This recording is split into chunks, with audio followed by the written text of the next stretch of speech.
Richard, I'm pregnant. What? AJ, I'm 40. Oh, no! Oh, those are the two worst things anyone can be if you're listening to this podcast and you were either of those things. Grow up. Gross. I thought you were going to say gross. Hello, everyone, and welcome to the Cult Popture Podcast, specifically film franchise Fortnights on the Cult Popture Podcast. Specifically this episode. Yes. Of film franchise Fortnights on the podcast. That's right. This is a fortnightly podcast where every fortnight we watch a different film franchise. I feel like it is extremely signposted in the title of the episode, but just in case, that's the concept. We watch, we discuss. Sometimes we're those kind of guys. Yeah. Sometimes these franchises are 10, 20 films long, and sometimes they're 2 films long, and sometimes they're 1 film long. When have they been 1 film long? Kill Bill, Nymphomaniac. That's a great answer to what I thought was a question that didn't have an answer. It originally was, yeah. I did not go into that having an answer to back myself up. It was just a little joke. Nice, bro. Oh, thanks, dude. So, in this case, in the case of this episode, we are looking at a 2-film franchise which doesn't really have a name. It's not really referred to as anything, and it's the most comparable would be the Forgetting Sarah Marshall, Get Him to the Greek episode, which was an original film and a spin-off, also in the Frat Pack crew. And here we are back at the Frat Pack for the original movie and sort of sequel. Kind of spin here. Yeah. They call it a sort of sequel. That's their patented term that they made up. It's the Apatow style, baby. We're, of course, talking about the films Knocked Up and This Is 40. Both directed by Judd Apatow. They came out in 2007 and 2012, respectively. They are broadly about, just life. Just having fun with your boys. People living their lives, slice of life, definitely relatable. Give that life, slice it up. Yeah. This is what every person goes through. That's what these movies feel like they're wanting to say. And we're going to start off with Knocked Up, Richard. We're going to talk about Knocked Up for a bit. Do you know what Knocked Up has on Rotten Tomatoes? What percentage did critics give it a positive review? 69 actually is 89%. Wow. On Rotten Tomatoes. What is Knocked Up even about beyond it just, obviously being a relatable slice of life? Yeah. So we were all a 23-year-old Seth Rogen at one point, and I didn't know I was at the time, but in retrospect. Yeah. As you will remember from your time as a 23-year-old Seth Rogen, you fucked Katherine Heigl, and you did not use a condom, and as we know, in 100% of cases, that leads to a pregnancy. What? Even though you two are not right for each other, you were not right for each other. I didn't realize the fucking was involved. I don't know where babies come from, and I'm only just now putting that together that that's why she got pregnant. I see. Everyone you've had sex with has given birth 9 months later. Oh my god! And you just thought it was this wacky coincidence. So yeah, it's a loser down as like loser. If I said to that last thing you said, if I said I gotta get married, would that be a funny callback?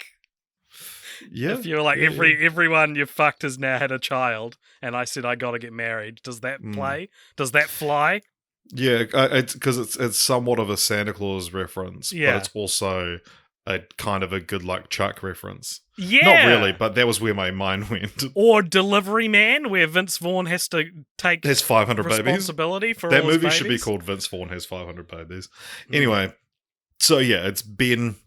So he's a stoner. He's doing nothing with his life, and he ends up getting with Katherine Heigl's character Allison, who's just been given an on-air role on E, the entertainment channel, and now their lives are forever intertwined because they have a child, and it's sort of the story, the overarching story. If you would ask Judd Apatow what this is about, it's about learning to, it's about growing up, and it's about, putting away all Yeah. your sort of childishness and stepping up to the challenge of being a father.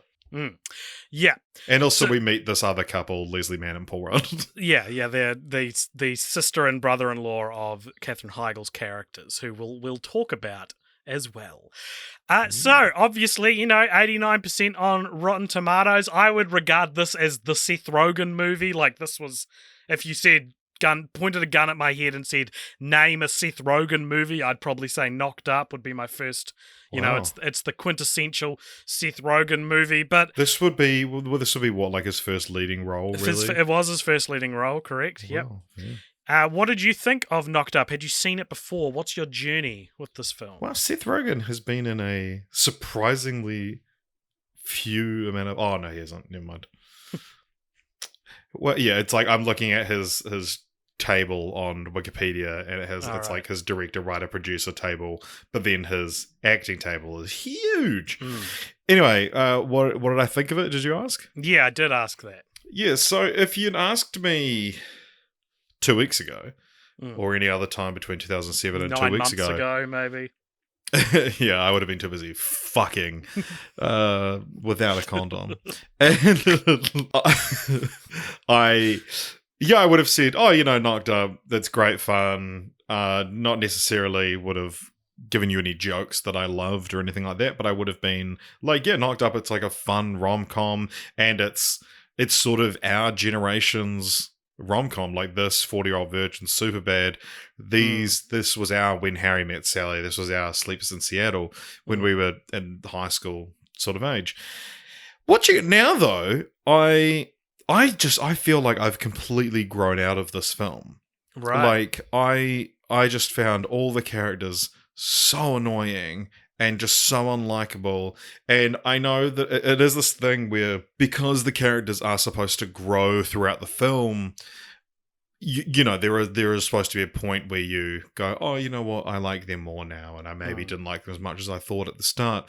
But yeah, there's just no point. There's like very late in the film, it feels like we're still supposed to be on these people's sides, or like, yeah, we're supposed to be on their side by now, and they're having arguments and saying like these horrible things to each other, which I know you say in heat of the moment, but Me, I would never, Richard. Not to you. I just never sided with them, and it's one of these things, and I know, and I'm sure we'll talk about it, the kind of sexist reading of this film that a lot of people call it sexist. It is one of these things where it's like, I hate it for making me sexist, and it's like, it's writing just the most annoying, unappealing female characters who, and not in the way of like, you can't write women that are flawed, but it's like, you're writing women in a way that's like, this is why, if you asked a misogynist to describe why they don't like women, you're describing the women characters in both of these films. Sure. Yeah. Another, I guess, thing that you and I have been talking about in our private chats over the last 2 weeks. Oh, don't leak those. Too long. Judd Apatow movies. Too long. Too long. I read for this film specifically, filmmakers brought champagne on set when Judd Apatow had shot 1 million feet of film, which is a substantially higher figure than most feature films. I'm sure substantially higher than most comedies. Well, yeah, that's the Apatow style, baby. That you watch the outtake. I think I have this on DVD, to be honest. That you watch the outtakes of any of these films, and they have like the linorama, I think they call it, where it's like, it'll be a scene and it's just different readings, and Judd Apatow will be off camera being like, say this. And so once you cotton on to that, Judd Apatow movies are pretty fucking annoying. That like, are you talking about improv dialogue scenes? Yeah, improv dialogue where it's like I can only think of examples from This Is 40 because I just watched it. But there's a scene in that where Chris O'Dowd is watching this old band play, and he's like, oh, it's hard to enjoy music when you know every member of the band remembers D-Day.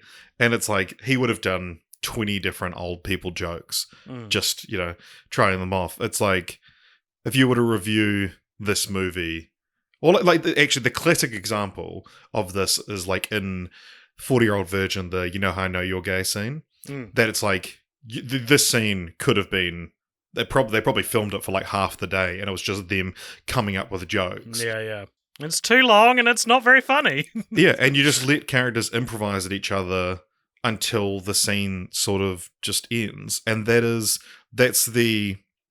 I watched The Bubble recently, well, earlier this year, which is Judd Apatow's latest film. It's a Netflix film about people making a film during lockdown.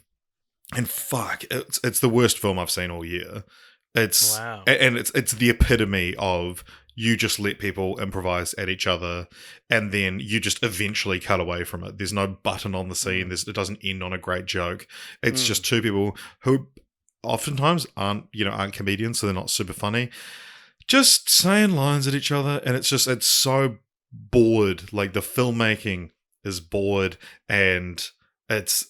Yeah. The Bubble, would not recommend. Schindler's List is funnier than The Bubble. The first time I remember seeing the wheels fall off the improv script thing was This Is the End. I remember watching one or two scenes from This Is the End, which stars the Apatow crew, the frat pack, and just being like, this is not scripted. Like, this is not clever enough to have been designed in a script. Yeah, I do love This Is the End, though. Okay. Maybe I'll rewatch it and hate it. Yeah, I was going to say that. Do you want to commit to that? Do you want to go and rewatch it real quick? No, I do like This Is the End. When he's like, "Oh, fucking come on, you." That's the scene that I'm specifically talking about that I didn't like. Interesting. It's funny. Danny McBride in that film is one of the great character introductions in the history of film, if you ask me. Okay. Well, how's he introduced? It's just very, very funny. Okay, I'll take your word for it. So this film's really dated, but it's dated not just in a way we'll talk about soon, but in a way that's just like, this isn't very relevant. When there's a scene where Ryan Seacrest on E is complaining about Jessica Simpson, and it's all like, who are these people anymore? I haven't seen or heard any of these names in years, and This Is 40 is similar. And I mean, I feel like a lot of Apatow films, they stick themselves in a time period and they go, no, this will be relevant forever, and they're not relevant forever. I'd seen this film once before when it came out, so I would have been 14 or 15 when I saw it. Yeah, you would have been right in the prime age for it. And the only thing I remembered was that you could get pink eye by sleeping on a farted-on pillow, and that has stuck with me all these years. I've always been cautious about that. A girl and I once walked to a friend of ours' house because I think she'd had a fight with him, and she wanted to go fart on his pillow. And then we got there, and he was away or something like that. And then we got there, and his whole family was home, and so we just hung out with his family for a bit. What a fucked up story. Sounds like a Judd Apatow scene. Yeah. I'll get into my sordid history with this film in just a second, but suffice to say, this time watching, I had a pretty good time. I think I had a better time watching it than you did. Well, yeah, as someone who really didn't have a good time, and you had kind of a good time, I think it's suffice it to say, oh God, I need to grease my microphone. Oh, God. Oh. I feel like I saw a lot of myself in Seth Rogen's character, which isn't a good thing, but it is. Yeah. I'm just being honest. See, I saw a lot of myself in Katherine Heigl's character because I, too, have recently started appearing on TV. Uh-oh, you're pregnant. I still have my wine from our drinking game episode. I forgot to bring some water inside, so I'm parched. This movie sent me into a spiral thinking about my own life, I think, because it is about like who you are and how old you are. And on the Apatow spectrum of age representation, it's interesting because at 29, I'm halfway between Seth Rogen's 23-year-old Ben and Paul Rudd's 35-year-old Pete in this film. And so I was like, this paints kind of a strange picture of where Judd Apatow thinks what he thinks I should have already done, and what he thinks I will do in 6 years. I mean, doubly so for doubly so for This Is 40, right? And so I don't know, it just made me think about things a lot, and not in necessarily a good way, but in a way that made me go like, this movie is giving me something, therefore I'm engaging with it, and I didn't think it was a boner. No, I didn't get a boner. When would I have gotten a boner? When they show the vagina. The baby coming out of the vagina. Yeah. Oh, God. Which is not a real baby. No, I've got that later on, actually. Thought you might. Did you hear that? Hear what? Listen. Richard, that's an alarm clock because we have to get up. Some kind of bird. We have to get up earlier than usual this episode so we can drive up the hills and watch the sun rise over Problematic Corner. Ooh. Ooh, I bet this didn't age well. Let's get a laugh at someone else's expense. I have to warn you, this might get obscene. This the Problematic Corner where ain't nothing PC. I think it's funny to think, and this is a content warning for all the problematic stuff you might expect to be in one of these movies. All right. It's funny to think of the frat pack these days. I feel like they have this image of these like liberal, progressive Hollywood types that, that's kind of their vibe. They're cucks, totally. But by 2022 standards, I think a lot of Apatow's early work feels almost like right-wing propaganda in comparison. Wow. Most of his films, specifically like the first half of his career, there's a heavy focus on like traditional marriage as the norm. There's the boomer-esque, I hate my wife and my marriage humor that is kind of pretty outdated now. They almost all focus on like privileged, rich white people who work in show business and rub shoulders with famous people. You've got stuff like The 40-Year-Old Virgin, which emphasizes waiting until marriage to have sex, and then you've got stories like Knocked Up and This Is 40, which both deal with unexpected, unwanted pregnancies, and neither film really considers abortion, and if they do, it's not really shown. Yeah, I mean, I remember reading an article in 2007, which I think I might have just found on The Guardian, just don't say the A word, which is because Jonah Hill's character in this, all his Ben's, Seth Rogen's flatmates are played by members of the frat pack, all just with their real names, or their real first names at least. And yeah, Jonah says something about like, I'm not going to say it, but it rhymes with schmortion. And, they can't even say the word abortion in the film. But this came out the same year as Juno as well, which is another very sort of like anti-abortion film in a way. Well, like left-wing anti-abortion films almost. Yeah. Also, Waitress came out this year. So 3 films about unexpected pregnancies in 2007. Yeah. But yeah, it is interesting because it's like, you just... I mean, I guess now you just set it in one of the states where you can't, but because obviously, for plot reasons, you want them to have the baby. And this is what Seth Rogen and Judd Apatow have talked about in interviews. They're like, it's not Apollo 13's not going to work if the main characters just don't like rockets. Like in order for the story. Reference in a row. Yeah, that's true. Knocked Up. Cry. Knocked Up has been put through the microscope, I think, for these kinds of conversations. Not just nowadays, but even shortly after its release, as with that article you just referenced.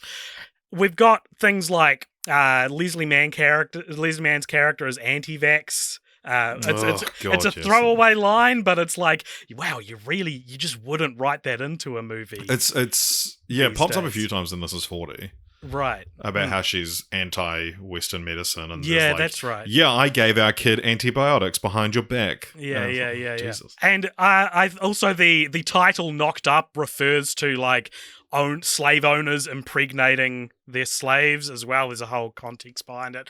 But I reckon that the most brazen, outdated, offensive moment in this is when, again, Leslie Mann's character's name is Debbie. She calls Craig Robinson, who's playing a club bouncer, she calls him the F slur. And it's in such a deeply, deeply repugnant context. Like, it's not like Bill and Ted, where the word is used in a very superficial way and you watch and you go, wow, this was just really homophobia was just so accepted that it became part of the vocabulary of the day. And Knocked She's Up, using it it feels as a slur. Yeah, it feels loaded. It feels proud to be a slur. She's mad at him because he's not letting her into the club. Proud to be a slur, the Leslie Mann story.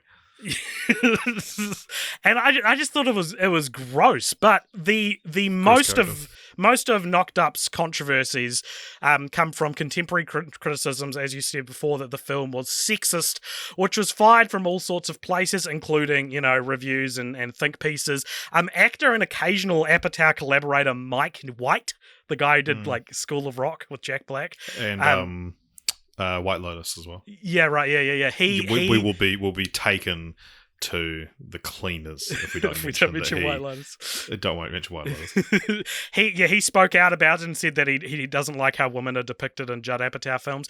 But probably most significantly, one of the people who spoke out against the sexism in the movie was Katherine Heigl. What? But she's in the movie. She's the object on which the sexism How is could crafted. she say this?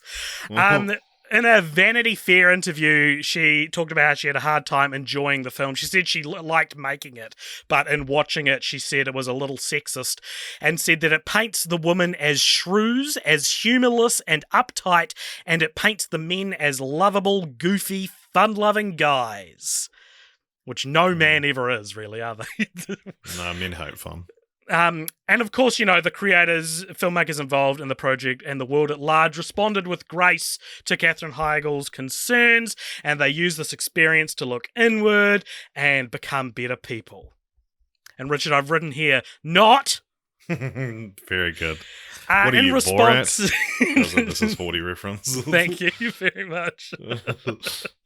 In response, Apatow did not deny what she was saying or speak against them. He said, I'm just shocked that Heigl would use the word shrew. I mean, what is this, the 1600s? This is the annoying thing as well, is that, like, I hate to use a word like shrew or, like, referring to the woman as shrill, but it's like, that's so specifically the motivation they've been given is to be shrill. Yeah. And it's like, it's such an annoying, dehumanizing thing to call a woman. But it's like, it's not like, the woman, it's the men writing the woman. Yeah, it's the men writing the woman. Yeah.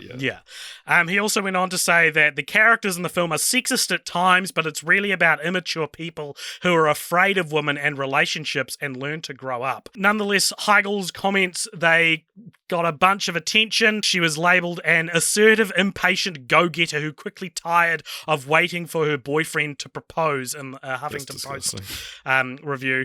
Heigl clarified her initial comments to People magazine, stating that my motive was to encourage other women like myself to not take that element of the movie too seriously and to remember that it's a broad comedy, and said, although I stand by my opinion, I'm disheartened that it has become the focus of my experience with the movie. Yeah, well, this is the thing, because Katherine Heigl is now forever labelled as difficult to work with. Yeah, and exactly. there's other sort of accusations, and it's like, yeah, sure, maybe she is.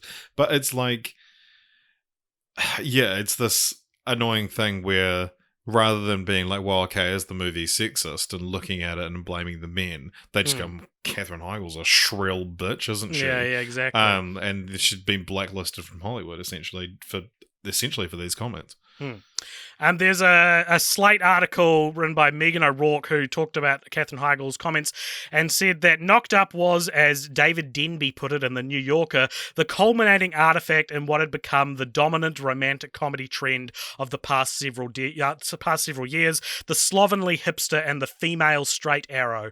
And The Guardian also noted that Heigl provoked quite a backlash, and Heigl was described as ungrateful and a traitor in the way wake of the mounting accusations of sexism. Judd Apatow discussed ways he might develop more authentic female characters from this. However, in 2009, while promoting Funny People, Seth Rogen was on the Howard Stern show and was asked about this whole thing. And he said, Rogen pointed to Heigl's work in the film The Ugly Truth, saying, I hear there's a scene where she's wearing an underwear with a vibrator in it, so I'd have to see if that is uplifting for women, which my affection for Seth Rogen makes me want to think he would maybe not say that these days, because it's very anti-feminist. Yeah, and it is just like, girls got to get paid, you know? Yeah. Especially now that, you know, you've branded her a shrill shrew. Yeah. And Apatow would later say that you would think at some point I'd get a call saying she was sorry, that she was tired, and then the call never comes. So he was expecting a private apology from her that never turned up. Heigl responded to Rogen, surprisingly saying, you handled that so beautifully, and that she felt nothing but love and respect for him, and that it was so long ago. I just wish him so much goodness. So it sounds like they'd happily work with each other again. It's just this sort of edge of the 2000s, like, just women are wrong, and if they complain, they're wrong. They shouldn't have complained. You know, it feels very familiar and very typical of 2007 through to 2012. 17. Yeah, probably. With the Me Too movement happening. Yeah. I think Heigl is actually the best part of the movie, which is... Absolutely. Yeah, she's really good in it. Surprising. She gives such a great performance for a character who is written so two-dimensionally. Like, there's a point in the movie where she decides, no, we're going to make it work, and I love you, Ben. And I was like, why do you love him? What does he offer you? Yeah. Like, they put so much work into Seth Rogen's character journey in it that they forget to give Allison a reason to want him to stick around and to want to be on board, I think. Well, it's that thing of just like, oh, he's doing the bare minimum now.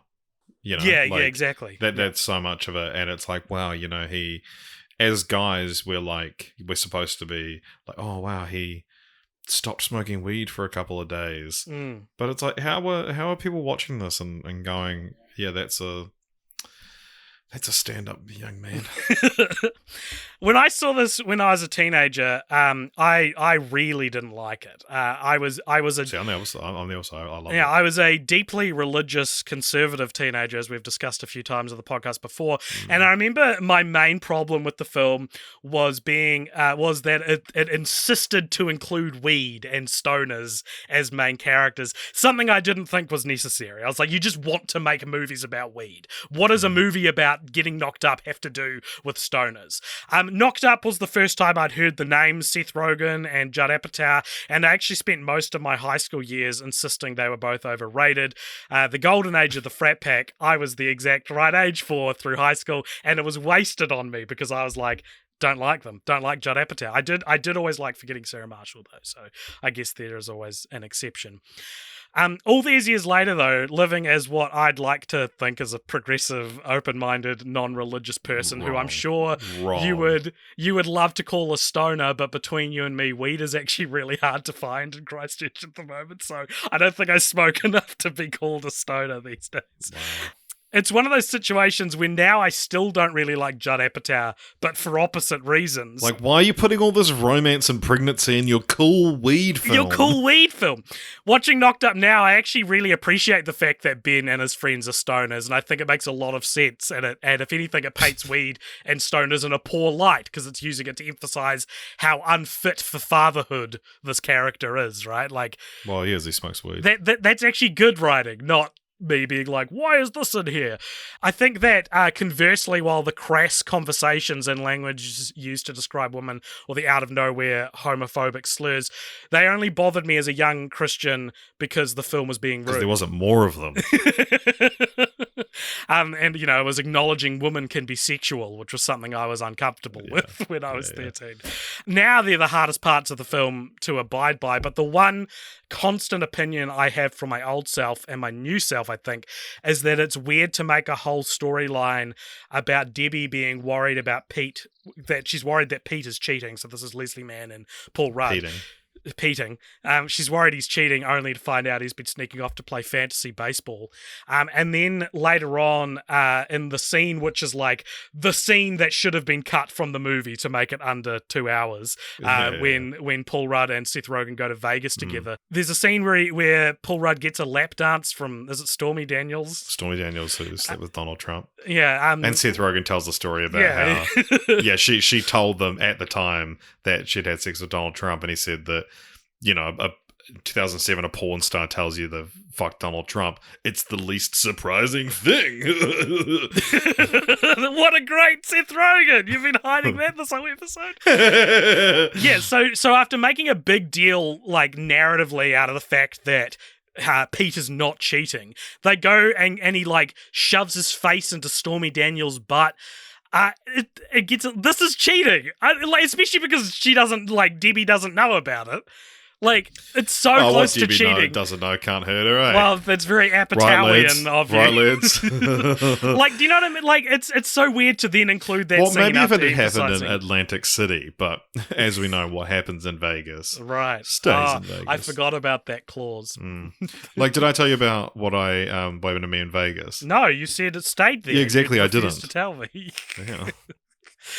I don't know. I think this movie is very mismatched, and it's a really interesting case study in watching what were considered like progressive and edgy values in 2007, like following them to their logical endpoint and being like, these actually aren't progressive at all. This is actually quite a sad, mean movie. Well, yeah, I think as well that even just since 2007, things like, that character's anti-vax. It's like, I mean, obviously that's a huge one due to recent circumstances. But these things that are like, that character doesn't want to talk about abortion. These were like, I mean, the example we've talked about off pod is like, there's an episode of Scrubs where Elliot, one of the main beloved characters, reveals that she's a Republican. And it's like, this was before it was like, if your political alignment is different than mine, you're evil. It was just like, that's funny. She voted for a different president. Yeah. But now it's like, no, if you're not with me, you're against me. Well, now it's happening with Katy Perry. Katy Perry tweeted out that she voted in this, whatever the American election that just happened, she voted for a Republican, and her entire fan base are losing their minds. She did it in such she did it like a selfie at the polling booth where you can see who she's voting for, and it's like, do you have no self-awareness, Katy Perry? Do you really think like showing the world you're voting Republican is going to go down well with people? Wow. Richard, it's time for your favourite thing that I do that you never do on this episode, on this podcast. Knocked Up is our 7th Seth Rogen film. The other ones being Kung Fu Panda 1, 2, and 3, Anchorman plus Wake Up Ron Burgundy, and Shrek the Third, which I do not remember him being in, but of course he is. Yeah. And it is our second Katherine Heigl movie in a row, as she was a lead character in The Bride of Chucky. And this is interesting because Psycho 2, which we covered before Chucky, starred Jennifer Tilly's sister. So, there's a connection between franchises. Well, we'll have to wait to see what our next franchise is. This is Jonah Hill's 4th film on film franchise Fortnights after Forgetting Sarah Marshall, Night at the Museum 2, and Get Him to the Greek. And how many films do you think we've seen with Ken Jeong in them? You got the Hangover trilogy in this. He's in the Muppets. He's in the Muppets. He's also in Transformers 3 and Avengers Endgame. So this is our 7th Ken Jeong film. I thought that Ken Jeong and Kristen Wiig were the worst characters in the film. They both feel like SNL sketch characters, while everyone else feels like, I'm going to say, I think this is quite a grounded movie. I think the characters are realistic and not really caricatures, but those two characters, I thought. Yeah, Ken Jeong's first performance. That's true. But I do love in the scene with Kristen Wiig, though, Alan Tudyk is very funny. Yeah, yeah. as the guy that tells Allison she has to. I mean, Alan Titan. Tudyk's been in dozens of movies. I didn't write it down. Yeah, we don't need to go into that. Anne Hathaway was originally cast in the role of Allison in this film, which doesn't that make a lot of sense? Doesn't that? Yeah, I can see the DVD cover where it's Anne Hathaway instead of Katherine Heigl. I think because I can imagine her delivering all the shrill dialogue. She dropped out due to the fact that so Apatow wanted to use footage of a woman giving birth, like a real birth, but he had to change this to be it's like a CGI prosthetics amalgamation, because of child labor laws in America required the unborn infant, to have a work permit. Yeah. And apparently Katherine Heigl didn't want to be in it after that, so she left. Oh, sorry, Anne Hathaway didn't want to be in it after that, so she left. She was like, I demand that the child works, or I'm not doing the film. Also auditioning for Allison was Jennifer Love Hewitt and Kate Bosworth. Christina Aguilera was a contender for the main role, but decided to turn it down because she was promoting her album Back to Basics. Oh, yeah. When it says the main role, was that Katherine Heigl's role or Seth Rogen's role? A film where it's essential that one of the two has a penis. Yeah, so that's knocked up. We're going to end with some dumb IMDb trivia before we. Can I also? I want to This is end with 40. my least favorite line from the film. Do you want to do that first, or do you want me to? You can can do do it a dumb now. IMDb No, trivia, you go now. and then You we go can now. do best and worst. Well, so there's a line that's so clearly 80 Hmm. yard, and also actually there's another discussion topic I want to bring up. Let's before do we it. go. Yep. So when the copulation occurs, the titular knocking up when they're making love, and the camera pans out, or zooms out, and it's a shot of the camera's moving away from them, and Seth Rogen is the lovable scamp he is commentating awkwardly their sexual encounter, and he talks about how he's lasting way longer than he does, and there's a line that is so clearly 80 yard, and he says, I just beat my record time. And it's like, the fact it's so clear that they thought of this months after filming that scene, had Seth Rogen in the booth, and he was like ADRing his thrusts or whatever, threw that line in, and they thought, this is the funniest shit I've ever seen. We have to keep this in the film. But the thing that I want to discuss with you, AJ, specifically you, because you're the only person I can talk to this about, co-hosting a podcast about it, is the titular knocking up. So he's struggling to get a condom, a prophylactic sheath upon his phallus. Yeah, and, sure. Thank you for keeping it clinical. And he's struggling with it. He's trying to get it on, and I'm trying, and she says the magic words. The Nike built an entire brand on these three words. Just do it. I think she adds already. Just do it already. And he says, all right, to hell with this prophylactic sheath. I'll throw it on the ground. And he copulates anyway, resulting in the knocking up. But is there any world in which you would interpret that to mean take off the condom and have raw dog sex with me? And it is the crux of the film. It's how they get away with a one-night stand not being like a creepy, rapey situation, which, I can imagine even in the hardly progressive days of 2007 being something you'd need to figure out how to write around. No, I did think that as well, that it's a very strange interpretation of just do it already. I actually thought she meant just put the condom on your dick. No, but that's clearly what she meant. Your prophylactic on your phallus already. Yeah.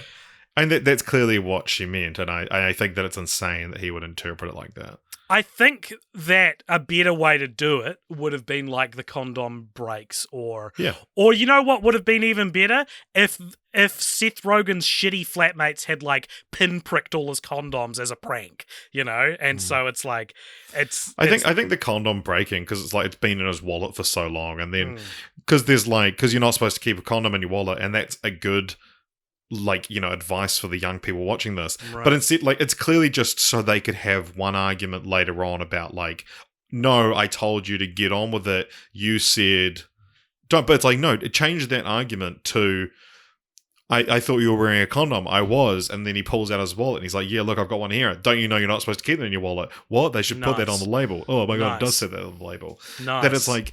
That's such Apatowian dialogue, right? Yeah. There. And then, this would obviously be 400 feet of film just for this one scene. Yeah, totally. But yeah, it's like, why is that the crux of it? There's so many better ways you could do it. And it seems to me that the only reason you would want to keep it that is so that they can have the argument later on where he says, you told me to just do it. I think it's more like they're working around the narrative hurdle of how do two young people not use a condom during a one night stand. That's what I think. Because they're horny. Like, yeah, that's true. That's true. Mm. So you got some dumb IMDb trivia. Yeah, so IMDb trivia is user submitted, resulting in some pretty dumb shit. Here's a really funny one. Pete tells Ben that he looks like Babe Ruth's gay brother, Gabe Ruth. That's one of the hilarious homophobic jokes in the film. Mm-hmm. The trivia continues, although Babe Ruth was one of 8 children, he only had one sister. The other 6 died in infancy. You insensitive prick. Were any of those infants gay, though? Who's to say? Yes, all of them, and one of them was called Gabe. According to Judd Apatow, Leslie Mann goes out dancing without him all the time. For preparation for the 40-year-old virgin, to see how people get drunk, Seth Rogen videotaped her one night out when she was out drinking. Apatow said Rogen told him the hardest part of the night was not making out with her. Rogen mentions it was hard, he was just scared that it might happen. What are you talking about? Yeah. What is anyone talking about? The second was supposed to be a wasn't, I would assume. He was just scared that it might happen. What did I say? That it's like, he said it was hard not to make out. The hardest part of the night was to not make out with her. And then he went on to clarify, it wasn't hard. I was scared it would happen. It says, according to the trivia, it says Rogen mentions it was hard. Yeah, well, that's the thing that I think that probably is supposed to be a wasn't. Right. I wasn't insulting your delivery I get of the dumb IMDb trivia. I was insulting the dumbness of the IMDb trivia. On the commentary, Judd Apatow talked about his own views on abortion, whether the film is an anti-abortion movie. This is what I was talking about before. He notes that if she did get an abortion, the movie would have been much shorter. Quote, I always wondered, do people who are the guys who made Ocean's 13 pro-bank robbing? Which is a mouthful of a sentence. Yeah, and him and Seth Rogen went to joke about, is Harold Ramis pro-dispensing of ghosts? Those are people's dead loved ones. He said, then it ends with, those are dead loved ones, and he's busting them, continues Rogen, evidently finding a topic he can riff on for another 5 minutes without actually talking about his own movie. That's someone who did not enjoy that commentary. And this isn't really dumb, but it does segue us into the next movie. According to IMDb, Knocked Up started out its life as a direct sort of sequel to The 40-Year-Old Virgin. So Seth Rogen's character in The 40-Year-Old Virgin was going to be the same guy in Knocked Up. This is interesting, considering This Is 40, released in 2012, is a sort of sequel to Knocked Up, also directed by Judd Apatow. What do you think this has on Rotten Tomatoes? 40. It would be good if it was 40, wouldn't it? It'd be like, yeah, this is 40. 40%. It is 52% on Rotten Tomatoes. What is it about? Tell me what it's about. So we just skipped over franchise. We haven't. We'll get to it. It's part. I've kneaded it into the dough of this part of the conversation. Nice. Well, it's vanity anyway is the answer. Yeah, that's what I wrote. We don't need to do it now. He did it because he wants to. Judd Apatow just makes the movies he wants to, which would be inspiring if he was a good storyteller. Yeah. So Judd Apatow returns for this film. But yeah, it's Paul Rudd and Leslie Mann's characters, Pete and Debbie, who they've got young kids. They're both just about to turn 40, and they just kind of exist for a very long 2 hours. They argue. Oh, they go on holiday? That in the middle of a film that's about their financial struggles, they just go on holiday? Yeah, and then they argue on holiday. And yeah, they come back and they sort of argue and stuff, and then there's a party as well. A lot of arguments there. And then they just make up. It should be bloody called, you ready for this? It should be bloody called This Is Arguing. Yeah. This is if I was a character in a Judd Apatow film, this is how I'd review that film. This is 40, more like this is 40 minutes too long. This is 40, more like this is why I want to kill myself. This is 40, more like this is arguing. I'll use your one. This is 40, more like this is fortunately the last day of my life because I want to die after watching this movie. And off camera, Jason Segel is struggling to keep it together at this. Oh my god, he's loving this. He's waiting for his one. Yeah, exactly. I thought this movie, surprise Richard, I thought this fucking sucked. I thought this was so bad. Yeah. I know you have an interesting story about your history of this film, so I want to just quickly get mine in here and tell you, I think I've seen this movie 4, maybe 5 times. What? I don't know why. What on earth? Yeah, I don't know how I've seen this movie so much, I'm not happy about it. I think, but again, if you'd asked me a few weeks ago what I think of Knocked Up, I would have said, great, so great rom-com, formative movie for me. It's a modern rom-com. If you ask me what I think of This Is 40, I would say it's a weird movie. I don't dislike it. But fuck, man, like within seconds of the movie opening, I was like, I fucking hate everyone here. Fucking hate everyone. I hate Debbie. I hate Pete. I hate these stupid little fucking kids. Yeah, again, I also thought everyone was unlikable. Their actions often despicable, I thought. They should call this film Despicable Me. They should have. It's mind-numbingly long, and to make matters worse, it's fairly plotless on top of that. Aimless film. It is also, this is one of the weirdest things about the movie. It comprehensively spoils the ending to Lost. Like, the final moments of the show are spoiled. The final episode is spoiled.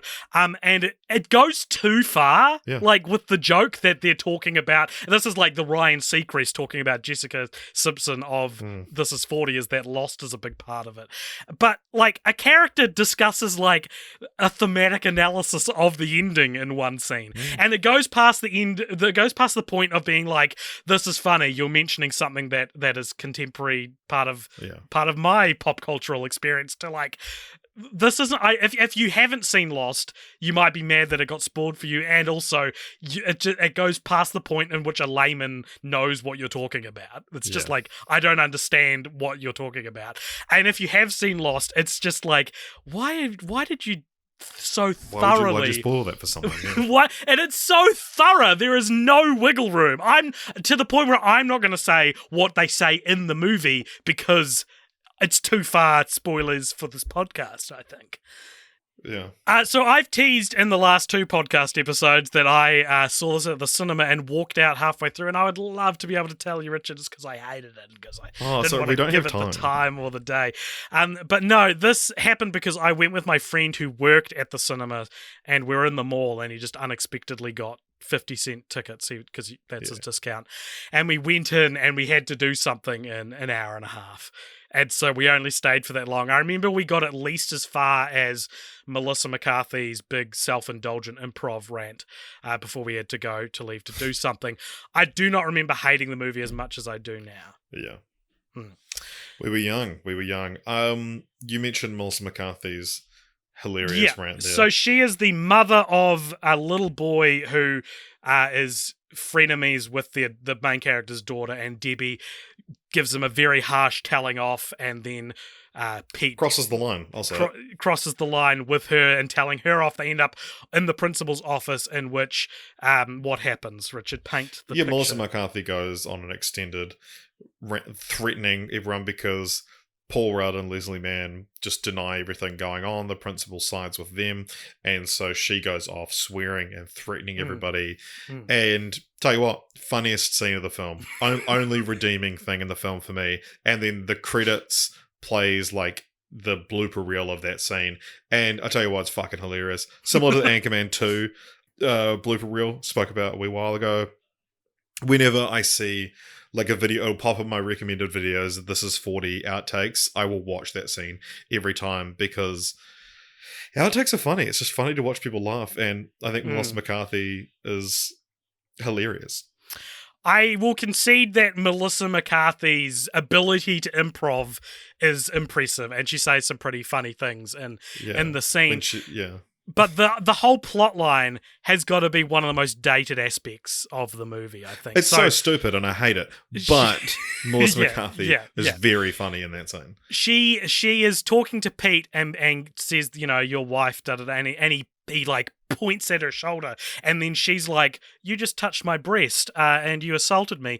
And, because this came out in 2012, we're supposed to side with Pete. And he's like, no, you're crazy. But it's like, this is such a gross thing to make a joke out of now. The he said, she said kind of situation. I will say, I'm not talking about that scene. No, I know you're not. I'm not defending that scene. I'm saying AJ. The whole sequence is like a horrible dated point. But when she says she's glad the principal's husband died, hilarious. I'm not made of stone, AJ. I found it funny. That rant, where she tells the principal that she's glad that the principal's husband died. Pete and Debbie just gaslight her, and they're like, "No, we didn't say any of this stuff." And then they leave the scene all cocky. It's almost hinted that it's somewhat like revitalized their marriage. And I was just overwhelmed by how horrible people they were. Like, what? They're the bad guys in that scene. Yeah. They're bad people. And I didn't think it was relatable. I related to how funny I found it. I related to how funny I found it. Okay. I think Judd Apatow's movies show the man trying to cope with his flailing relationships. I think he makes movies like this where the husband and wives talk casually about murdering each other, or they screech at each other, or they do something despicable but it's kind of quirky, so we quote side with them, unquote. I think he makes these because he's trying to normalize the kind of tumultuous family foundations that he has that aren't actually something everyone can relate to. I think he's going, am I right, 40-year-olds? And while I'm not 40, I'm like, this cannot be 40. This is not 40. Like, it's just so disgusting in areas. And I think, like, I'm not saying that relationships are easy. I'm not saying I think that, but I'm saying Pete and Debbie are so unreasonable and so unwilling to work with each other. And I don't think that is normal or relatable or should be encouraged, which I think this movie sort of passively does encourage. It's interesting because I'll say Judd Apatow hates women, most of all his wife, Leslie Mann. George Bush does not care about black people. But so we've watched kind of like a good version of this film before. Do you know what film I'm talking about? This is bullshit before trilogy. This is if Before Midnight was a terribly written, overlong piece of shit. Yeah. Like in Before Midnight, every single time, like you get that they say stuff they don't truly feel. And you see the instant regret when they say things, and it's this couple you really love together. In Knocked Up, I'm just like, fucking break up. And This is 40, I'm like, fucking break up with each other. You're two not meant to be with each other. And if you are, it's only because you're the two worst fucking people I've ever met. And like to be able to say that, like, Judd Apatow seems to want the entire world to hate Leslie Mann. Every single time he casts her in one of his films, it's as the most annoying character, which I don't know what it says about him, what it says about their relationship, what it says about her, but to have a character played by Paul Rudd be such a fucking dick.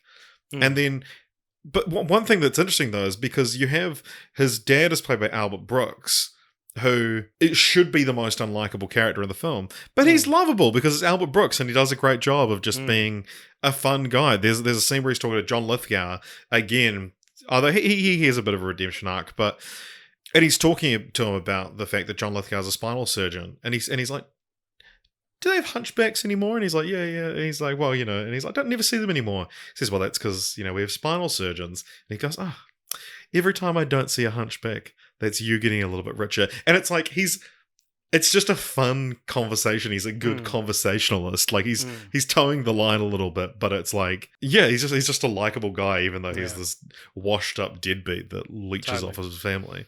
Totally.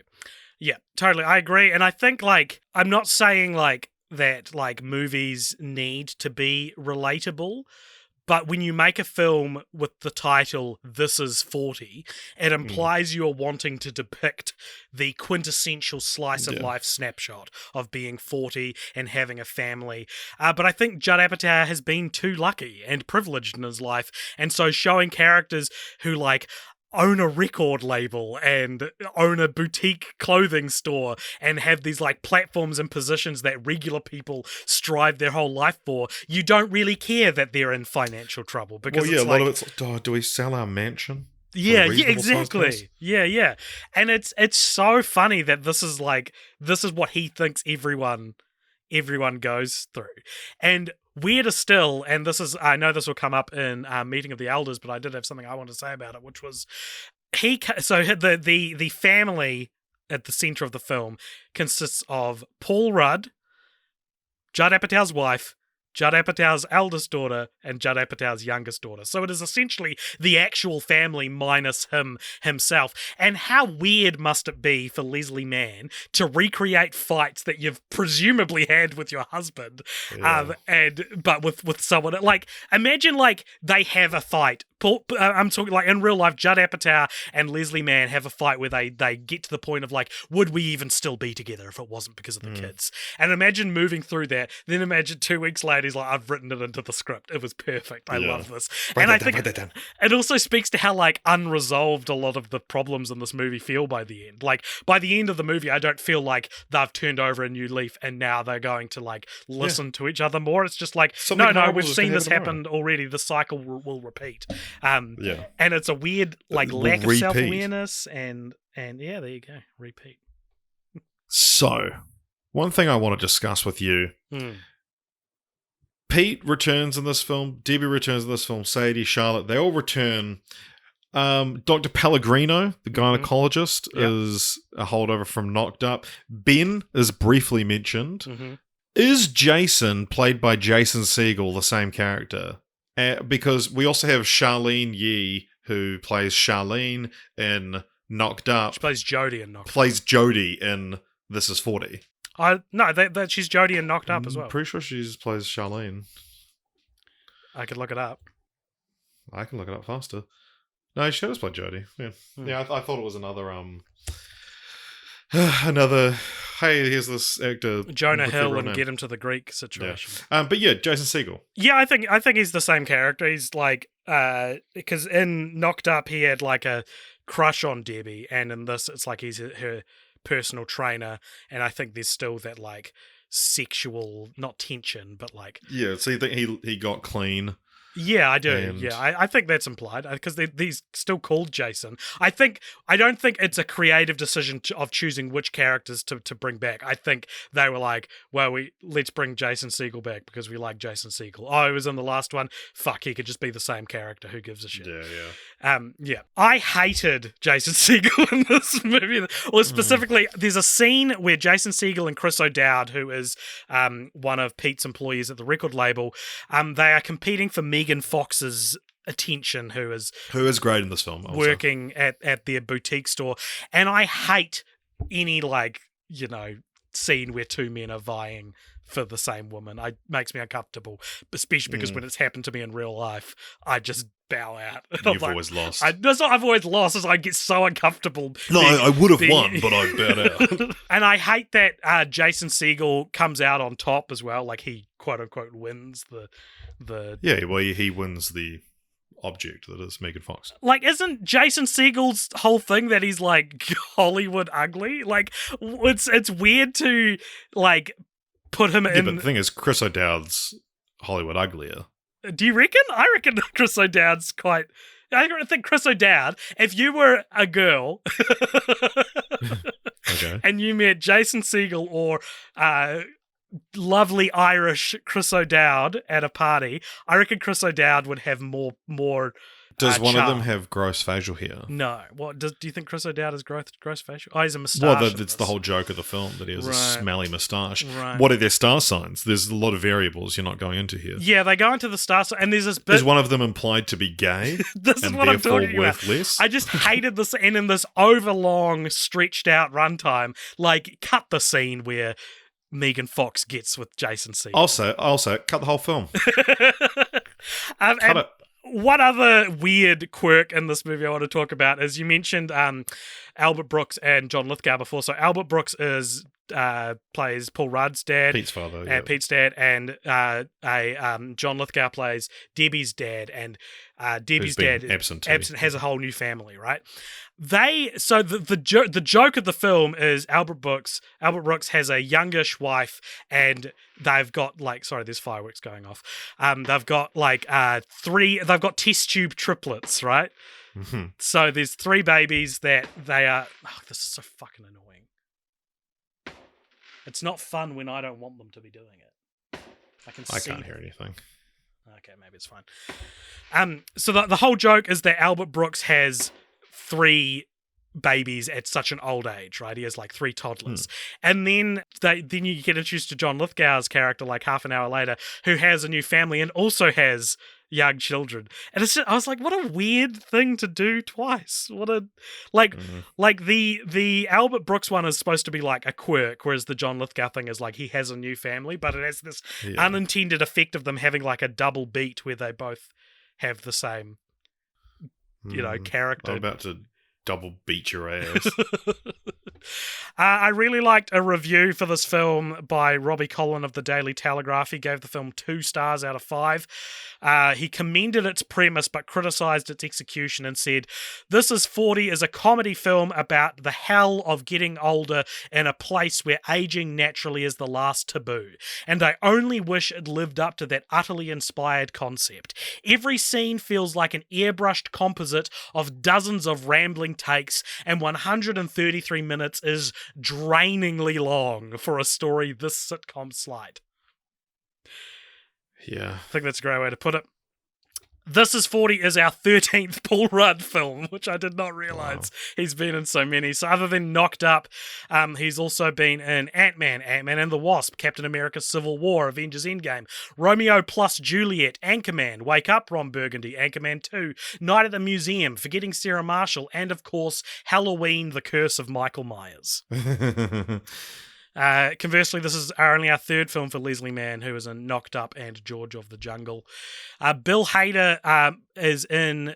Bill Hader's in Knocked Up as a speaking role, but he's also apparently the guy Megan Fox is having sex with on the security tape. Which is a strange, weird, why, I don't know. But that makes This is 40 his 7th appearance on film franchise Fortnights After Cloudy with a Chance of Meatballs and 1 and 2, Monsters University, Night at the Museum 2, and Knocked Up. And Jason Segel's 4th film after Forgetting Sarah Marshall, Knocked Up, and The Muppets, and John Lithgow's 5th film after Shrek, Daddy's Home 2, The Rise of the Planet of the Apes, and Rugrats in Paris. And finally, this is Megan Fox's 6th appearance on film franchise Fortnights after Transformers 1 and 2, Teenage Mutant Ninja Turtles plus Teenage Mutant Ninja Turtles Out of the Shadows, and that weird pre-fame cameo in Bad Boys 2 where she was still a minor but played a stripper or something like that. Yeah. Yeah. I've got one piece of dumb IMDb trivia for This Is can't 40. be dumber than the film. It's not actually, and it's more that I saw the trivia entry for something I was already wanting to talk about, and it goes back to how much this film spoils Lost, right?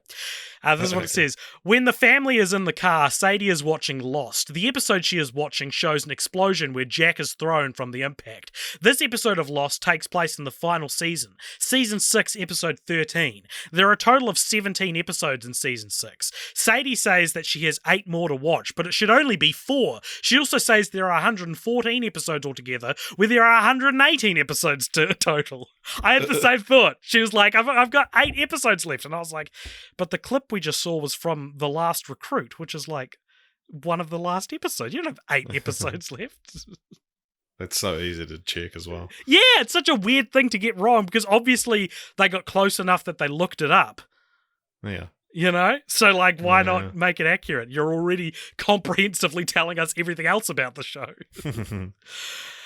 We talk about titles a lot on this podcast, Richard. Good or bad, bad or good. Do you think This Is 40 should have been called Knocked Up 2? Because they do get pregnant in it at one point. Well, yeah, it's a spoiler for the film, though. A spoiler for this film? Oh, no. For a film that sucks. No, I think Knocked Up should have been called This Is Pregnant. Oh, that's a new take. I did not think of that. Well, Knocked Up, apparently... Or the poster be them holding a pregnancy test and it says, "This is positive." Apparently, Knocked Up, the phrase, doesn't mean anything in most languages. There's no equivalent to it. So I've got some fun foreign titles for Knocked Up for you. In Russia, it's called A Little Bit Pregnant. That's great. And in Brazil, similarly, it's called Slightly Pregnant. Nice. Yeah. But in Italy, they go the other way and call it Very Pregnant. And in Portugal, it's called what looks like a New Zealand title, Bloody Bad Luck. Is apparently the Portuguese title for Knocked Up. Do you have anything else that you wanted to say about any of the movies before we move on to the Meeting of the Elders segment? I just couldn't believe how much I did not enjoy them. I enjoyed Knocked Up enough to be like, yeah, whatever. And then watching This Is 40, I now don't like Knocked Up as much because it's one of those things that I hate this so much that I don't know if I ever liked you or anyone involved. All right, well, now we're going to move on to a segment called The Meeting of the Elders, which is where if you pay $15 over at patreon.com/coldpops, you get invited to a little secret Discord channel where we talk about the franchise at hand and we read out your comments. So, are you on the Discord? Yep, yeah, I can get us started. Yep. So, Bliss40 said, getting my Knocked Up / This Is 40 thoughts early. Too early? Yes. Dan from Hawaii says, no. Posting them now mostly because I'm excited to share them.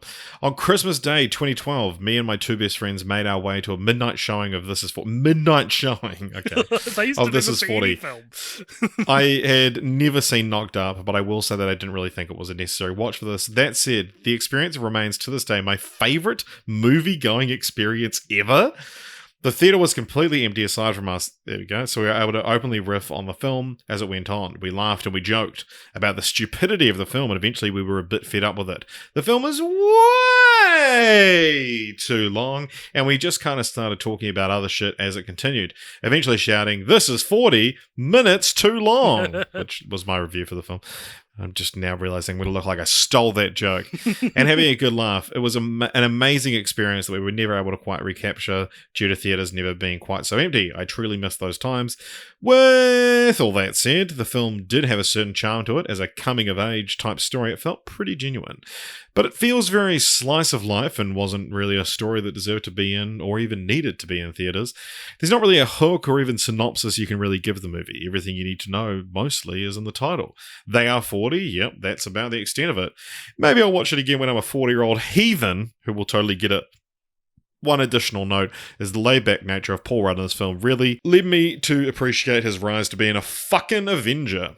Honestly, he's the last person I expect to make that jump.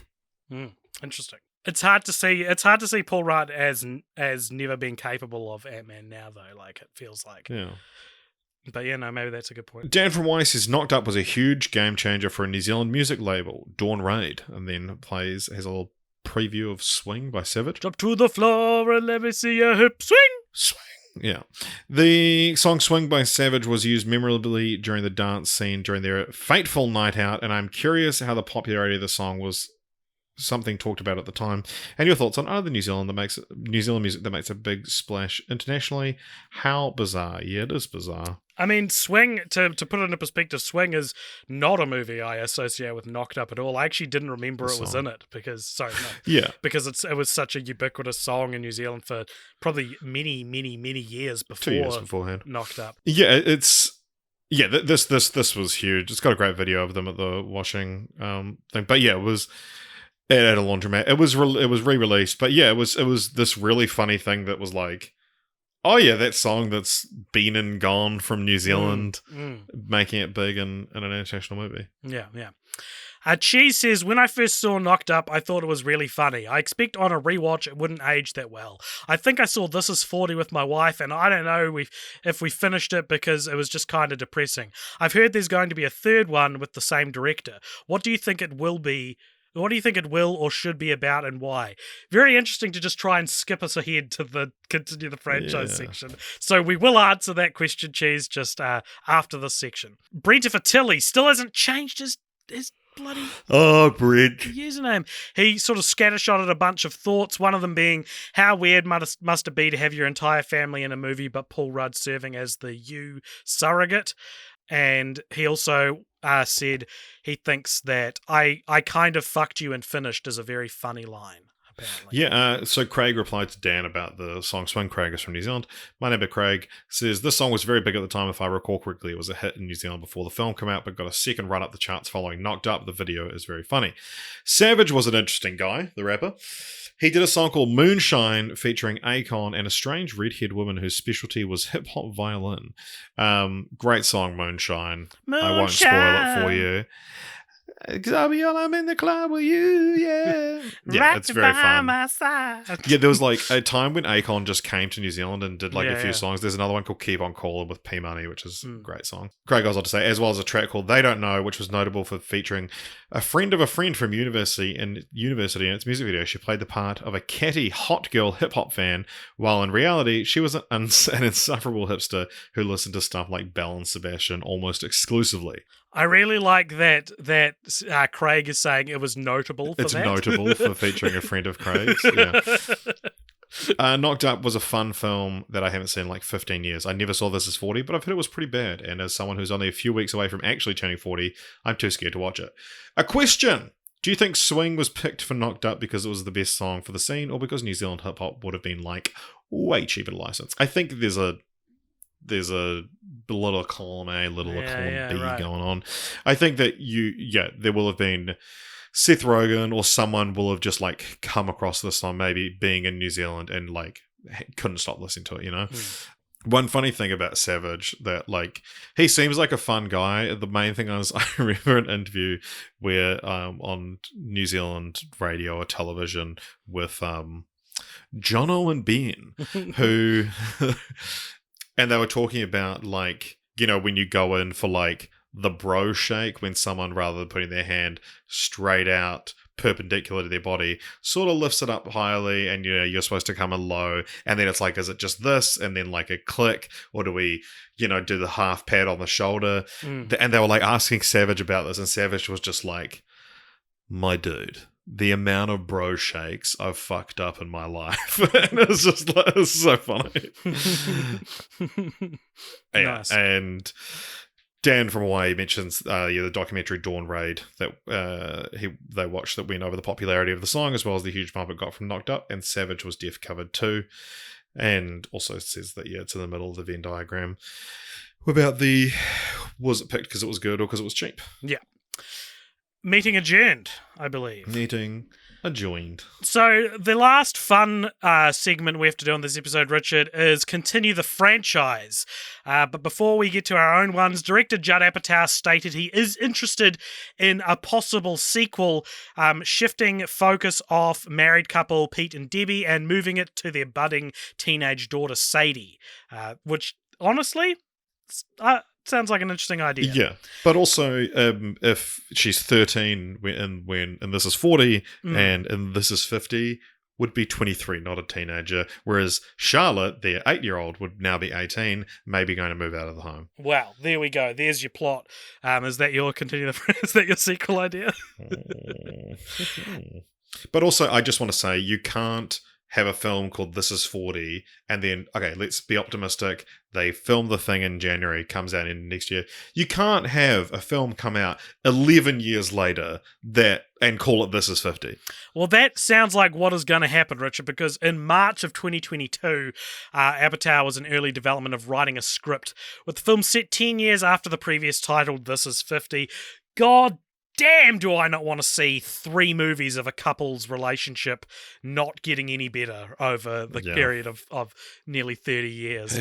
I think this sounds like a terrible idea, Judd Apatow. And, is Judd Apatow the worst director that has, like, this kind of caliber of film? Like... It's because it produces some great stuff, and... going through his filmography, I like 40-Year-Old Virgin, would be scared to revisit it. Funny People's a bit of a guilty pleasure for me. I like Trainwreck and I really like King of Staten Island. And Trainwreck and King of Staten Island he didn't write. Yeah, King of Staten Island I think is his best film. Yeah. Although I don't know if I've properly seen The 40-Year-Old Virgin, and I haven't seen The Bubble, so maybe that's in contention. The Bubble's garbage. He made a documentary called The Zen Diaries of Gary Shandling, which is like a tribute to Gary Shandling. Apparently that's incredible. Yeah, but making a documentary is like a completely different area. Yeah, exactly. And it's also just like a love letter to a friend of yours. Yeah. My sequel idea, Richard, is Knocked Up 2. So I reckon make this in a few years. So it's set 19 years later, and Ben and Allison's daughter, now 19, gets pregnant. I think this would be a fascinating to see a modern take on young mothers. It's been a while since we've tackled that issue in society in a blockbuster comedy. And I think it would also be fascinating to revisit Ben and Allison all these years later. Are they still together? Did they manage to make it work? Because I feel like they probably didn't, but is that too cynical of a view? I don't know. And you could use this. If I was writing the movie, I would use it to reflect upon the values that have changed since Knocked Up and maybe rework it into some sort of apology for the things that it's a little dated for now. How is 2 spelt in the title? Great question. I've just gone with the number, but TOO might be the way to do it. Son of Knocked Up. So they explicitly have a daughter in the film. Yeah. Seed of Knocked Up. I had a very similar pitch, although my one is called This Is 15 and it comes out this year. Right, there you go. Yeah. Nice. And she gets knocked up. Oh, God. All right, now we're going to rank that franchise, Richard, which I fear for Knocked Up's chances over at letterboxd.com/cultpopture, where we have a list where we rank every franchise. Where are we? FFF ranking. Where do we think that Knocked Up and This 40 sit in the pantheon of franchises covered on the show? I'm going to the second page. I think it's below 100. Mm-hmm. Yeah, okay, what do we think about how it compares to something like Coming to America? I think Coming to America is better than this series on the whole. What about Camp Rock? I think it is. I think Knocked Up is better than Camp Rock. Yeah. Okay, so somewhere in between those two. Okay, so where's Camp Rock? What about Legally Blonde? I keep clicking. Oh, that was straight down by Legally Blondes, though. Movie. Yeah, that's what I'm thinking. Okay, let's go. What about between 101 Dalmatians and Legally Blonde? Okay, let's do it. All right, so Knocked Up is 112. Number 12. 112. Number 12 is the 12th best franchise we've ever watched. and we can't change that. All right. Time to reveal our next franchise, is it? Yeah, so thank you. So that's the 112th best franchise we've ever watched. Thank you for listening, everybody. We are about to reveal the next franchise that we've got to do. But before we do that, if you liked this episode, please consider liking us at all the places. You can do that on Instagram or Twitter at CultPopture. And also, if you want to get involved and get in the discussion, hop on the Discord, which there is a link to in the show notes. And we haven't been putting this in the intro to the episodes lately since I got a new laptop and have been editing without it, without the intro. We have a Patreon. It's called patreon.com/cultpopture. If you go there, you can tell us which films to watch. You can tell us, you get 2 extra exclusive podcasts a month, and you also get to do the whole thing with the meeting of the elders, and you get to give us something to talk about in the post-credit scene, which is coming up very shortly. But Richard, usually right now is when we'd go to Patreon and they will have suggested and voted on which franchise we do next. But what's happened today? So tonight the winning one was Let Richard's mum pick. We could end up with another Indiana Jones. Referring to when my mother picked Indiana Jones. So I am going to call my mum now. I'm going to put it on speaker. You won't be able to hear. She won't be able to hear me. So I will have to I have given her a heads up, and I have no idea what she's going to pick. She said she has 2 ideas. Oh God. Could be anything. Hello, Richard. Hello, you're live on the Cult Popture podcast. Hi, Maureen. AJ can hear you. He said hello, but you can't hear him. Right. Hello, AJ. Hi. All right. So, as I gave you a heads up, you have been selected to pick our next film franchise. Have you thought about it? Do you want to take us through your thought process? I have thought about that. I've got 2. Mm-hmm. And because I don't think you've done it, and I think me and a lot of people might be quite interested in what you have to say about the films. Mm-hmm. And the other one, that one's a relatively short franchise. The other one is a 6-movie franchise, which we've watched the first one, and I'd like to know whether it's worth going on and watch all the others. all right. So, your call. What do you want to do, 3 or 6? How do we want to do this, AJ? I'm so curious about both of them. Yeah, we're curious to know what both are. Don't necessarily reveal it just yet, but I mean, AJ, what are you thinking? My workload this month makes me want to say let's do the 3-film franchise, but is that cheating? AJ's saying his workload is leaning him towards the 3-film franchise. Right, okay. Which is one I really, as I say, I don't think you've done it, and if you have, then you'll be doing the other one. Fair enough. Yeah, fair enough. All right, so should we go with the 3-film franchise? What is it? The Cornetto trilogy. Ah. The Cornetto trilogy. I that was one that I threw around that I thought you might pick, and one that we haven't done. That's obviously referring to, for people that don't know, that's referring to Shaun of the Dead, Hot Fuzz, and The World's End. Yep.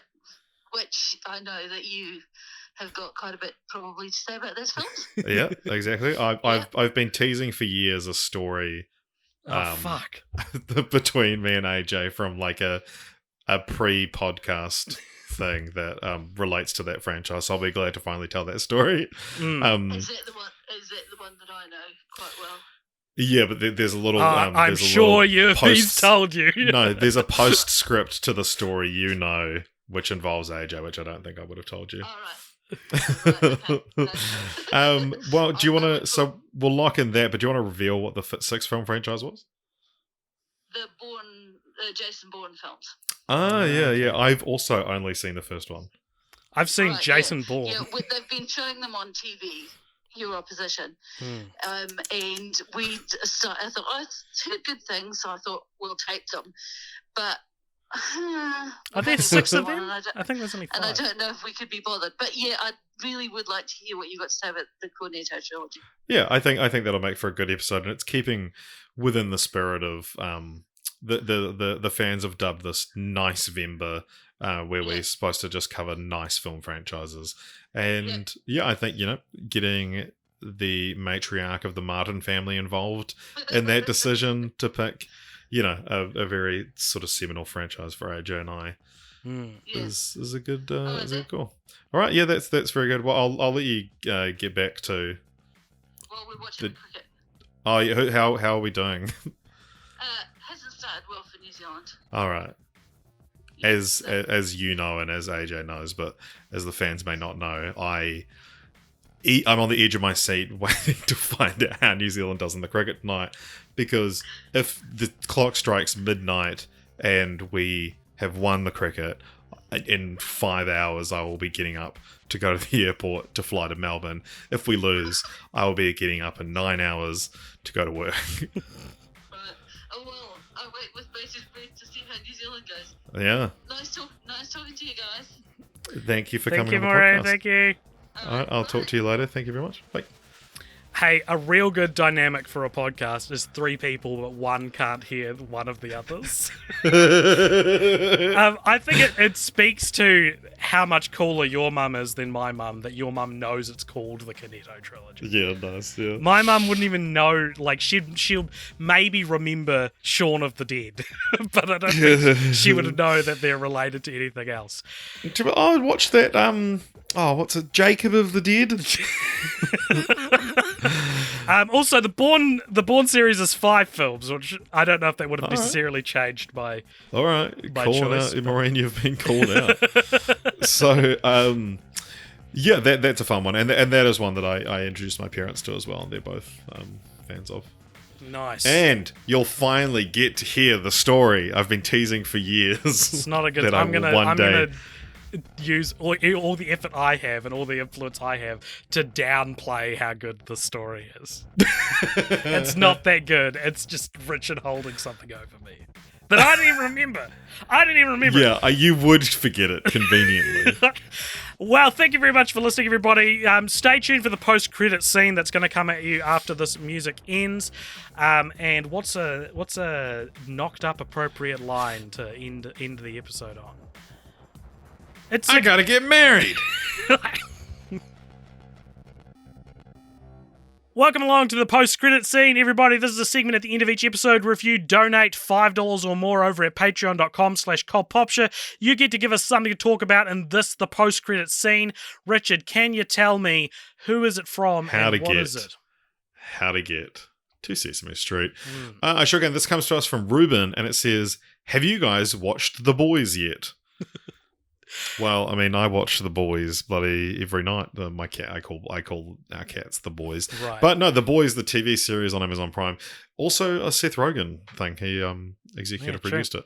But I love The Boys. I think it's great. I really, really enjoyed the most recent season. I thought Jensen Ackles as Soldier Boy was a great addition, and I kind of like that. Yeah, it really made Homelander scary and a proper villain again after season 2 sort of sidelined him a little bit. I watched season 1 of The Boys when it came out. And I wasn't planning on it. I literally was just bored one night and was like, all right, fine, I'll check it out. And I watched all of season 1, thought it was really good. Then I was a bit late to season 2, maybe like half the season was out. I watched the first episode and I was like, I do not remember any of this story. And so I was like, well, I'm going to have to rewatch season 1, and I never did. So that's as far as I've got. But I'd like to. I think it's like a very the fun show. show. I think it's awesome that Anthony Starr is the probably TV's best villain at the moment. So I think that's cool. And you'll get the context of that TikTok sound where it's like, Fab Freddy told me everybody's fly DJ spinner. I said, my. Yeah. I've been wanting to. That was like this is from The Boys kind of moment. But yeah, great question. We need more questions like this in the post. That are just, have you watched this thing? Well, anyway, so that is us. I guess I'm going to go watch the cricket.